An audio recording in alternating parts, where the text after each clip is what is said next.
Hello everyone. तो friends, कैसे हैं आप सब? आशा करते हैं आप लोग बहुत अच्छे होंगे। मैं भी ठीक हूँ अभी। अ, पैर में जो हुआ है आप लोगों को तो मैंने बताया ही था। तो कुछ आराम है, बट थोड़ा सा ज़ख़म जैसा बन गया है। तो थोड़ा दिक्कत हो रहा है चलने वलने में, उठने बैठने में। और मेरी जो रुद्रानी है वो उम, मतलब कहीं से भी आती है तो उसी पैर में जाके हाथ मारने की कोशिश करती है चढ़ने की कोशिश करती है। तो बच्ची वो क्या जाने। बाकी आप लोगों के अपडेट के लिए मैं बता दूं कि मैं ठीक हूँ। ज़्यादा ज़्यादा चोट नहीं आई है। बट ये है कि जब जला था, चाय गिरी थी, तब बहुत तेज़ दर्द हुआ था। लेकिन अपने घर वालों के सामने मैंने उफ तक नहीं किया। तो अभी कुछ कंडीशन ऐसी है, मैंने क्रीम व्रीम लगा रखा है। तो अच्छा, आज आप लोगों को मैं बता दूं, आज 13 तारीख है, सॉरी आज 14 तारीख है। और कल 13 तारीख था।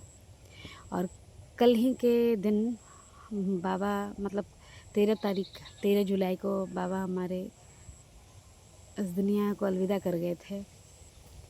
और आज पूरे 13 दिन, 13 महीना 1 दिन हो गया है। क्या बक रही हूँ मैं, मतलब 1 महीना 1 दिन हो गया है, 13 महीना बोल रही हूँ। एक्चुअली मेरे दिमाग में कुछ और भी चल रहा है, तो मैं समझ नहीं पा रही हूँ कि मैं क्या करूँ। तो इसीलिए बातें ऊट पटांग बोल रही हूँ। माफ़ कर दीजिएगा उस चीज़ के लिए, दिल से कान पकड़ के माफ़ी मांग रही हूँ। तो फ्रेंड्स, क्या है ना कि अभी हमारे घर की आर्थिक स्थिति जो है बिल्कुल ख़राब चल रही है। बहुत दिक्कत है अभी। खैर, उस चीज़ को तो हम सुधारने की कोशिश कर ही रहे हैं। लेकिन हाँ, बात यहाँ बाबा की जर्नी की चल रही थी। तो जितनी सारी बातें मैंने आप लोगों को बताई बाबा के बारे में, वो तो उनका वो फेज़ था एक पति का, एक बाप का कर्तव्य उन्होंने बहुत अच्छे से निभाया। तो इस चीज़ की आभारी मैं तो अ, आजीवन रहूँगी। और आज मैं बात करने वाली हूँ मेरे बाबा की कुछ बुरी आदतों के बारे में। जी हाँ, मेरे बाबा चले गए, लेकिन होता है ना कि इंसान जब ज़िंदा होता है तो लोगों को सिर्फ उसकी बुराई ही दिखाई देती है। पता नहीं ऐसा क्यों, बुराई ही दिखाई देती है। और जब वही इंसान ख़त्म हो जाए तो लोग, मैक्सिमम लोग ये कहते हैं कि अरे यार वो ख़त्म हो गया, ये वो ख़त्म हो गई, बंदा बड़ा अच्छा था, बंदी बड़ी अच्छी थी, यही चीज़ें। लेकिन वही इंसान जब ज़िंदा था तो यही सारे पर्टिकुलर लोग कुछ जो होते हैं वो उसमें सिर्फ बुराइयां ही देखते हैं। तो ऐसा नहीं है। मैं आज बाबा हमारे बीच नहीं है तो क्या हुआ, लेकिन इस चीज़ का एहसास बाबा को भी रहा है, क्योंकि मैं बाबा के बहुत क्लोज़ रही हूँ। जब बाबा बहुत ज़्यादा परेशान कर देते हमें, तो मैं जाती थी उनके ऑफ़िस। वो घर से गुस्से में चले जाते थे, तो मैं उनके ऑफ़िस जाती थी और उनको ऑफ़िस से बुला के एक होटल में लेके जाती थी। और उस होटल में बैठ के उनसे बातें करती थी कि वो ऐसा क्यों कर रहे हैं, क्या दिक्कत हो गई है, क्यों ये परेशान हो रहे हैं और सबको परेशान कर रहे हैं। तो मैक्सिमम टाइम मैंने उनके साथ बहुत गुजारा है। तो आज उनके कुछ नेगेटिव जो इश्यूज़ थे वो मैं आप लोगों के साथ शेयर करना चाहूँगी। मेरे बाबा जब से हमने होश संभाला, तो कुछ साल मेरे बाबा ने बहुत हमें परेशान किया, बहुत ज़्यादा परेशान किया। मुझे जितना होश है मैं बता दूँ आपको।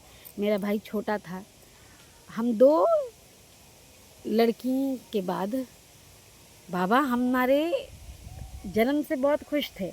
पर देखिए उनका ब्रेन किस तरीके से वश किया गया था। 94 में मेरा जन्म हुआ था, 1994 में 16 अक्टूबर को। तो मेरी कहानी तो आप लोगों ने सुनी, लेकिन मेरे बाबा बड़े खुश थे। फिर 98 में मेरी बहन मुझसे 4 साल की छोटी है, मेरी बहन अनीता का जन्म हुआ, ठीक है। तब भी वो बड़े खुश थे, क्योंकि अनीता जो है बहुत खूबसूरत और मोटी ताज़ी, हम तीनों भाई बहन में वो ज़्यादा हेल्दी थी और अभी भी है वो। उस टाइम भी, उस दौर में भी, 98 में भी वो बहुत ज़्यादा मोटी, गोलू मोटोलू सी थी। बहुत सुंदर थी। और ये लंबे लंबे बाल उसके, जब जन्म हुई थी तब तब की बात कर रही हूँ। और तब भी बाबा बहुत खुश थे। अच्छा खासा हमारा परिवार चल रहा था। लेकिन इस तरीके से कुछ लोगों ने, कुछ पर्टिकुलर लोगों ने, मैं उनका नाम नहीं ले सकती, आई एम एक्सट्रीमली सॉरी, उन लोगों ने इस तरीके से ब्रेन वॉश किया था उनका कि वो कभी कभी हमारे माँ को बहुत ज़्यादा मतलब पी के आते काम से, तो वो हमारी माँ काम में, अपने काम धंधे में, अपने कर्तव्य का निर्वाह करने में इतनी सक्षम थी, इतनी अच्छी थी कि बाबा उनकी कोई गलती नहीं निकाल पाते थे उनसे लड़ने के लिए। जब वो अपने वहाँ से पी पा के आते थे जब, तो घर पे उनको खाना परोसा जाता था। देखते थे सारा काम एकदम सब सेटिंग हो गया, काम वाम सब हो गया, हाँ बच्चे बच्चे साफ़ सुथरे हैं, अपना पढ़ाई कर रहे हैं, बीवी अच्छी तरीके से खाना वाना पका के दे रही है, सब कुछ बढ़िया है, सब नॉर्मल है, शांति है। लेकिन अब तो उनको लड़ाई करनी है मम्मी से, ब्रेन वॉश हो के तो वो वहाँ से आए हुए हैं, किस तरीके से लड़ाई करेंगे। तब मैं समझिए कि 6-7 साल की होंगी, मुझे होश है। तो मम्मी से खाना खाते खाते रहेंगे और मम्मी से कहेंगे कैसा खाना बनाया है, कि इसमें मिर्च कम है, इसमें नमक कम है। वही खाना हमने खाया, सबने खाया, उनके खुद की माँ ने खाया, मतलब मेरी दादी ने। और कुछ मतलब एक होता ना अड़ोसी पड़ोसी में, हमारे बड़े पापा वगैरह सब अड़ोस पड़ोस में रहते थे, तो खाना मतलब वो आज तुमने क्या सब्जी बनाई है मांग के भी ले जाते थे, हम भी लाते थे मांग के। तो उन लोगों ने भी कहा कि खाना तो भैया हमने खाया, बढ़िया खाना बनाया, तुम्हारी बहू तो बहुत अच्छा खाना बनाती है। लेकिन नहीं, उनको तो लड़ाई करना होता था। तो वो क्या करते थे, पूरा खाना उठा के फेंक देते थे। और फिर मम्मी को बहुत मारते भी थे, बहुत मारते थे, बहुत अत्याचार करते थे बाबा उस टाइम पे। फिर मार पीट के फिर वो फिर ठेके पे चले जाते अपना, फिर पी पवा के आके सो जाते। रात में बच्चे क्या खाएंगे, बीवी ने खाया नहीं खाया, उठ के देखूं पूछूं नहीं। आधी रात में जब उनको नींद खुलेगी, चाहे 1 बज रहे हो, चाहे 2 बज रहे हो, चाहे 2:30 बज रहे हो, फिर उठा के सोए रहेंगे हम सब। लेकिन मम्मी को उठा के फिर लड़ाई करेंगे, फिर मारेंगे उनको। उनको इस कदर बाबा ने एक टाइम पे मारा है कि मम्मी का एक कान जो है सुन्न हो गया है। आज उनके कान से कम सुनाई देता है। अब तो बाबा खैर ख़त्म हो गए, लेकिन बाबा ख़त्म होने से पहले उनको उनकी गलतियों का एहसास हुआ था। तो उन्होंने अपनी मम्मी से माफ़ी मांगते हुए कहा था कि मैं सही होकर अस्पताल से घर आ जाऊंगा ना, तो मैं तुमको कान के डॉक्टर के पास ले जाऊंगा दिखाने के लिए, तुमको बहुत तकलीफ़ दी है ना मैंने। पर बाबा आए ही नहीं। लेकिन हम माँ को दिखवाएंगे। और दिखाया भी था, तो बीच में वो सही भी हो गई थी, फिर उनका यही हाल हो गया। तो जब लड़ाई वड़ाई होती तो मम्मी क्या करती, ऐसे ही अत्याचार करते रहते तो मम्मी हम सबको लेके, हम भाई बहनों को लेके फिर से वो चली जाती थी मैके।